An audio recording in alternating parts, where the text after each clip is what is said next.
Media कंपनीच्या मुंढवा इथल्या जमीन खरेदी प्रकरण आणि या प्रकरणी मुद्रांक शुल्क न भरण्याकरता महसूल मंत्र्यांकडे कंपनीचं अपील आहे। मंत्री बावनकुळेंनी हे प्रकरण प्रधान सचिवाकडे वर्ग केलं असल्याचं कळतंय।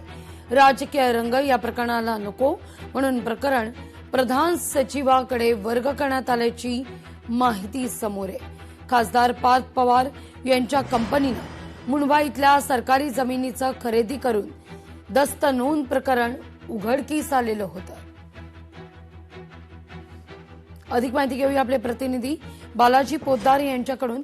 बालाजी, काय नेमका निर्णय बावनकुळेंकडून घेण्यात आलेला आहे?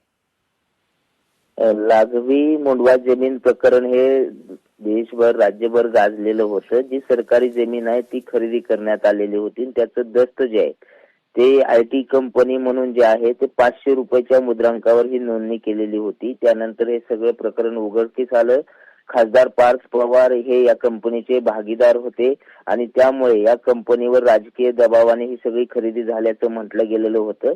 त्यानंतर याच्या वेगवेगळ्या सुनावण्या झाल्या आणि सहजिल्हा निबंधकाने 21 कोटी रुपयाचं दंडाची रक्कम म्हणून तो सगळी मिळून जे आहे ते 42 कोटी रुपये भरण्याचे आदेश दिलेले होते।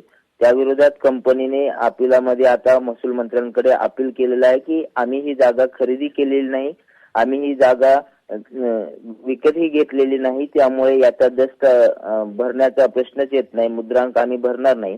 आणि त्या संदर्भात कंपनीने एका सर्वोच्च न्यायालयाच्या निर्णयाचा आधार घेतलेला आहे। तसं अपील जे आहे ते महसूल मंत्र्याकडे दिलेलं होतं। मात्र राज्यात राष्ट्रवादी काँग्रेस आणि भाजप सत्तेत आहे, यामध्ये कुठलाही राजकीय रंग या प्रकरणाला येऊ नये यासाठी महसूल मंत्र्याने हे सगळं प्रकरण जे आहे ते सुनावणीसाठी प्रधान सचिवाकडे आता वर्ग केलेला आहे आणि त्याची सुनावणी सुद्धा होण्याची शक्यता आहे। मात्र बावनकुळे हे महसूल मंत्री आहेत, इतर सगळ्या सुनावण्या महसूल मंत्र्यांच्या देखरेखीखाली होतात। मात्र हे प्रकरण विशेष असल्याने हे प्रधान सचिवाकडे वर्ग करून यातून राजकीय वाद टाळण्याचा प्रयत्न जे आहे ते बावनकुळे यांनी केल्याचं आपल्याला पाहायला मिळते। लागू अगदी बालाजी, धन्यवाद तुम्ही दिलेल्या सविस्तर माहिती करता।